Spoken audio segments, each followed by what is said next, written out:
স্বাধীনতাকে নিজের মায়ের ভাষাটা আমি পঠন পাঠন স্কুলে পড়ায় না আমার পড়াতে পারি না। তার কারণে নিজের মাতৃভাষা অধিকার বা নিজের মাতৃভাষা টানে নিজের রাজনৈতিক ক্ষমতা অধিকার আলাদা রাজ্যর দাবি কিন্তু আমার বিএনপি ছিল।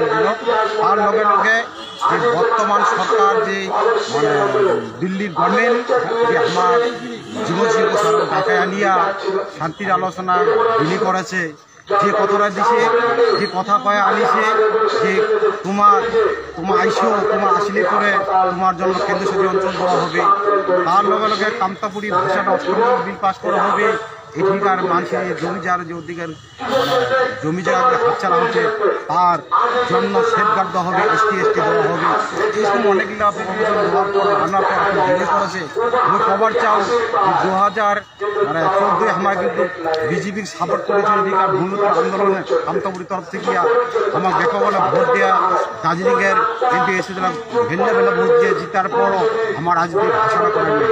আমার 19 অব্দি মানে 19-এ একটা ইয়ে কথা ছিল যে আমার ভাষাটা বিকাশ সেটাও করলেন নাই।